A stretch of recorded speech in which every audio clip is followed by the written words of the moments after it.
செம்மணியில் எடுக்கப்பட்ட தடயவியல் பொருட்களை வைத்தும் காலத்தை கணிக்க வேண்டும். சட்டத்திரணி மீராக் ரஹீம். மஹிந்தவின் மகனுக்கு விதிக்கப்பட்டுள்ள தடை உயர்நீதிமன்றத்தில் சமர்ப்பிக்கப்பட்டுள்ள மிக முக்கிய ஆவணங்கள். குட்டிமணி தங்கதுரை சிலை அமைப்பு விவகாரம் ஏற்பாட்டாளரிடம் புலனாய்வு பிரிவு 5 மணி நேரம் விசாரணை. நாட்டில் பரபரப்பை ஏற்படுத்திய வன்முறை சம்பவம், ஜனாதிபதிக்கு வழங்கப்பட்டுள்ள முக்கிய அறிக்கை. பரபரப்பாகும் தென்னிலங்கை அரசியல், கடும் அச்சத்தில் ராஜபக்ச குடும்பம். முரளை மெகசின் சிறைச்சாலையில் பதற்றம்.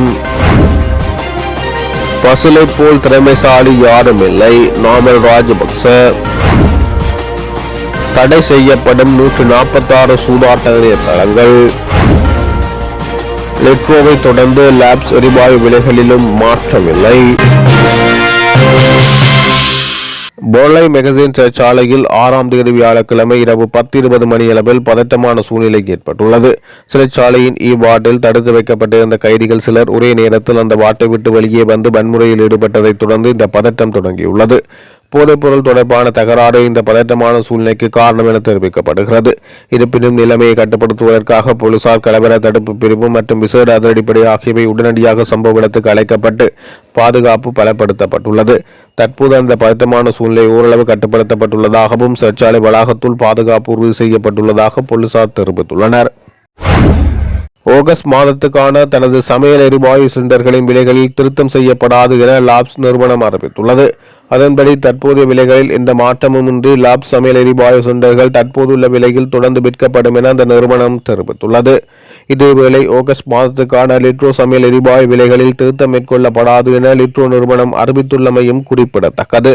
உலக சந்தையில் எரிவாயுவின் விலைகள் அதிகரித்து வரும் நிலையில் நுகர்வோருக்கு நிவாரணம் அளிக்கும் நோக்கில் இந்த தீர்மானம் எடுக்கப்பட்டுள்ளதாக குறித்த நிறுவனங்கள் அறிவித்துள்ளது.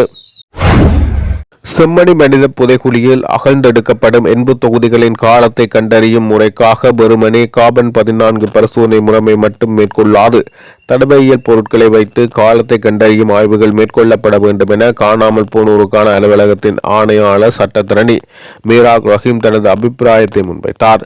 செம்மணி மனித புதைகுழி தொடர்பான நிர்வாக ரீதியான கலந்துரையாடலானது அகழ்வு பணிகளில் ஈடுபடும் நிபுணர்கள் குழுவுக்கும் யாழ் மாவட்ட சட்டத்தரணிகள் சங்கத்தினைச் சேர்ந்த சட்டத்தரணிகளுக்கும் இடையில் நேற்றைய தினம் இடம்பெற்ற போது அவர் தனது அபிப்பிராயமாக இதனை முன்வைத்தார். பசுல் ராஜபக்ச மிகவும் திறமையான ஒரு தலைவர் என்றும் அவரை போன்ற ஆளுமைமிக்க ஒருவர் இலங்கையில் வேறு யாரும் இல்லை என பாராளுமன்ற உறுப்பினர் நாமல் ராஜபக்ச தெரிவித்துள்ளார். ஊடகம் ஒன்றுக்கு வழங்கிய நேர்காணலில் அவர் இவ்வாறு தெரிவித்தார். ஸ்ரீலங்கா பொதுஜன பெரமுனவின் முக்கிய தலைவரான பசுல் ராஜபக்சவின் அரசியல் மற்றும் நிர்வாக திறன்களை அவர் பாராட்டி பேசினார். நாட்டின் பொருளாதார மற்றும் அபிவிருத்தி நடவடிக்கைகளை திறம்பட முன்னெடுக்கும் ஆற்றல் பசுல் ராஜபக்சவுக்கு மட்டுமே உண்டு என அவர் சுட்டிக்காட்டியுள்ளார். நீர்கொழும்பு சிறைச்சாலையில் வன்முறை சம்பவம் குறித்து மேற்கொள்ளப்பட்ட விசாரணை அறிக்கை ஜனாதிபதி அனுகுமார் திசாநாயக்கவிடம் சமர்ப்பிக்கப்பட்டுள்ளது. நீதியமைச்சர் ஹசன நாணயக்காரர் நேற்று பாராளுமன்றத்தில் இந்த தகவலை வெளியிட்டார்.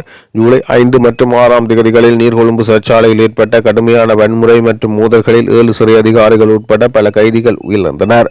அத்துடன் 100க்கும் மேற்பட்டோர் காயமடைந்தனர். நாட்டில் பெரும் பரபரப்பை ஏற்படுத்திய இந்த சம்பவம் தொடர்பாக அரசு தரப்பிலான குழு விசாரணைகளை ஆரம்பித்தது. இந்த நிலையில் குறித்த விசாரணைகள் பற்றிய அறிக்கை தற்போது ஜனாதிபதி அனுகுமார் திசாநாயக்கவிடம் சமர்ப்பிக்கப்பட்டுள்ளது. வெளிக்கடையில் படுகொலை செய்யப்பட்ட குட்டிமணி தங்கத்துரை ஆகியோரது சிலை நிறுவுதல் ஏற்பாட்டாளரும் முன்னாள் வல்வெட்டித்துறை நகரசபை உபதவிசாளருமான கந்தசாமி சதீஷிடம் நேற்றைய தினம் கிளிநொச்சி விசேட குற்றப்புலனாய்வு பிரிவினர் 5 மணி நேரம் விசாரணைகளை நடத்தினர்.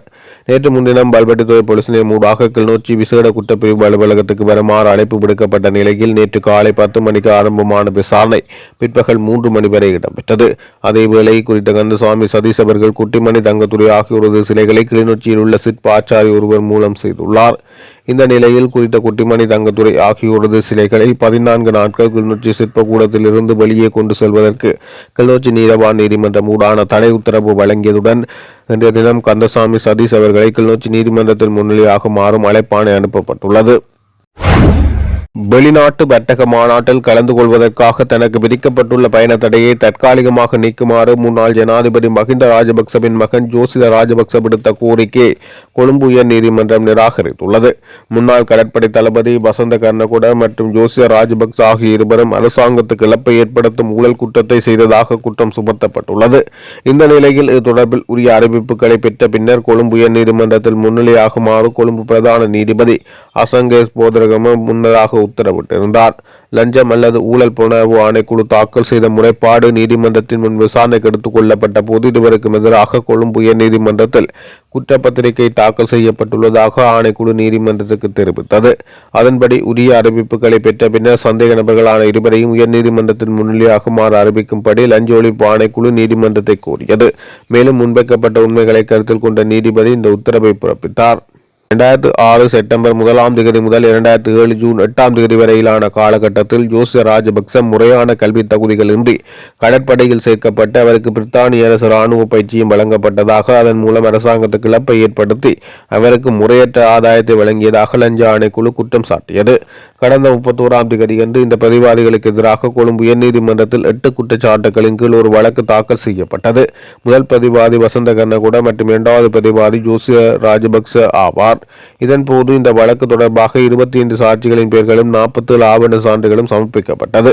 மேலும் சந்தேக நபரான ஜோசிய ராஜபக்ச முன்னிலையான சட்டத்திரணி ரவின் துவரபக்ச தனது கட்சிக்காரர் ஒரு வெளிநாட்டு வர்த்தக மாநாட்டில் கலந்து கொள்ள உள்ளதால் அவர் மீது விதிக்கப்பட்ட பயண தடையை தற்காலிகமாக நீக்குமாறும் கடந்த வாரம் தாக்கல் செய்யப்பட்ட ஒரு சிறப்பு மனுவின் மூலம் கோரிக்கை விடுத்தார்.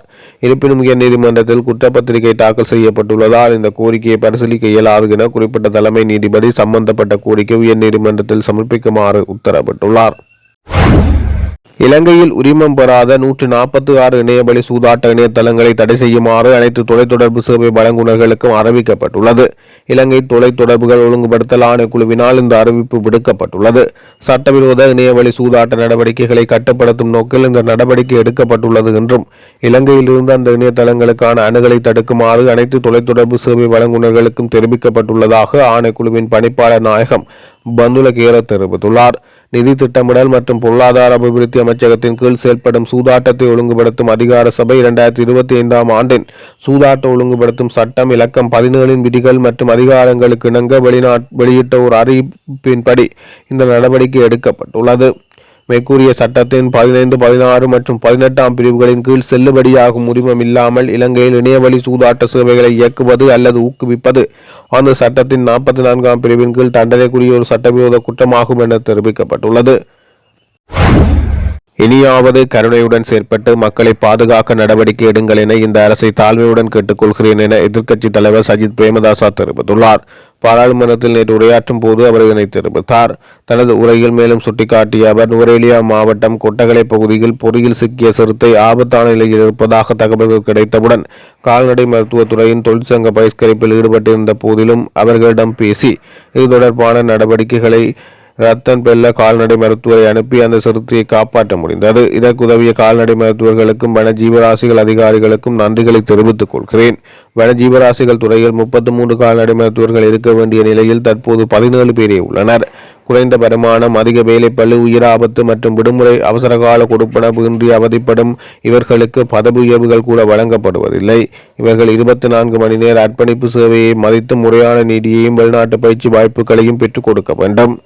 பொல்டுவ சந்தி பகுதியில் ஸ்டீல் வேலைவாய்ப்பு விவகாரத்தில் பாதிக்கப்பட்ட தரப்பினர் போராட்டத்தில் ஈடுபட்டுள்ளனர். அரசு ஒப்பந்தத்தின் பிரகாரம் 70% அரசூடாக அனுப்ப 4 லட்சம் செலவாகும். இந்நிலையில் 30% தனியார் மூலம் அனுப்ப 45 லட்சம் வரை செலவாகிறது. பெரும்பான்மையானவர்கள் தனியார் மூலம் அனுப்பப்படுவதால் தொழிலாளர்கள் பாதிக்கப்பட்டுள்ளனர். எனவே அரசும் வெளிநாட்டு வேலைவாய்ப்பு பணியகமும் பேசி அரசு மட்டத்தில் அனுப்பும் தொகையை அதிகரிக்க வேண்டும். விவசாயிகள் அறுவடைக்கு ரூபாய் 120 உத்தரவாத விலை வழங்கப்படுவது போதுமானதல்ல. விவசாய அமைச்சரை ஒரு கிலோவுக்கு உற்பத்தி செலவு ரூபாய் 137 என கூறுகிறார். தேர்தல் காலத்தில் ரூபாய் 150 உத்தரவாத விலை வழங்கப்படும் என கூறிய போதிலும் இன்று அது நடைமுறையில் இல்லை. எனவே விவசாயிகளுக்கு முறையான உத்தரவாத விலையை பெற்றுக் கொடுக்க வேண்டும். தொடர்ச்சியான பேரிடர்களை எதிர்கொண்ட சிறிய மற்றும் நடுத்தர அளவிலான அரசியல் உரிமையாளர்களுடன் கடன் செலுத்தாதோர் கருப்பு பட்டியலில் சேர்க்கப்பட்டுள்ளதுடன் அவர்களின் சொத்துக்களை இழமிடப்படும் அபாயம் எழுந்துள்ளது. எனவே அவர்களின் கடன்களை மறுசீரமைத்து நிவாரணங்களை வழங்குங்கள் என குறிப்பிட்டுள்ளார். கடந்த ஆட்சியின் போது ராஜபக்சக்கள் மற்றும் அவர்களது நெருங்கிய அரசியல் நண்பர்களுக்கு எதிராக மீளப்பெறப்பட்ட வழக்குகளை மீண்டும் விசாரிக்கும் நடவடிக்கையை சமகால அரசாங்கம் முன்னெடுத்து வருகிறது. இந்த நிலையில் பாரிய மோசடிகளில் இருந்து தப்பித்துக் கொண்டவர்கள் மீண்டும் சட்ட ரீதியாக சிக்கி சிறைக்கு செல்லும் நிலையில் உள்ளதால் அவர்கள் கடும் அச்சத்தில் உள்ளதாக தகவல்கள் வெளியாகியுள்ளது.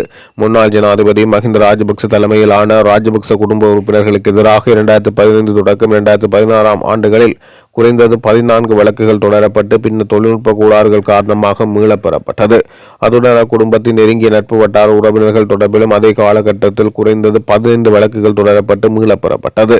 ஜோன்சன் பெர்னாண்டோ தொடர்பில் தொடரப்பட்ட 5 வழக்குகளை மீண்டும் தொடுக்குமாறு மேன்முறையீட்டு நீதிமன்றம் தற்போது உத்தரவிட்டுள்ளது. அவரது 5 வழக்குகளுக்கு மேலதிகமாக கெகலிய ரம்புக்வெலவுக்கு எதிராக 3 வழக்கு, ரோஹித் அபேகுணவர்தன, பிரியங்க ஜெயரத்ன, தம்மிக பிரேரா மற்றும் நிசங்க சேனாதிபதி ஆகிய ராஜபக்ச குடும்பத்தின் நெருங்கிய நண்பர்களுக்கு எதிராக தொடரப்பட்ட வழக்குகளும் மீளப்பெறப்பட்டது. மேலும் கோட்டபய ராஜபக்ச தொடர்பில் சொத்து குவிப்பு வழக்கும், மஹிந்த ராஜபக்ச மீது சொத்து குவிப்பு வழக்கும், பசுல் ராஜபக்ச மீது 5 சொத்து குவிப்பு வழக்குகளும், பொது சொத்து துஷ்பிரயோகம் தொடர்பில் ஒரு வழக்கும் தொடரப்பட்டு மீளப்பெறப்பட்டுள்ளது. நாமல் ராஜபக்ச மீது 4 சொத்து குவிப்பு வழக்குகள், ரோஹித ராஜபக்ச தொடர்பில் சொத்து குவிப்பு வழக்கும், கடற்படை சட்டவிரோதமாக இணைத்துக் கொள்ளப்பட்டு மக்கள் நிதி பயன்படுத்தப்பட்ட தொடர்பான மற்றும் ஒரு வழக்கும் மீளப்பெறப்பட்டுள்ளதாக தெரிவிக்கப்பட்டுள்ளது. இவ்வாறு மீளப்பெறப்பட்ட வழக்குகளை மீண்டும் தொடுக்கும் நடவடிக்கைகள் முன்னெடுக்கப்பட்டு வரும் நிலையில் இவர்கள் அனைவரும் குழப்பமடைந்துள்ளதாக தெரிவிக்கப்பட்டுள்ளது.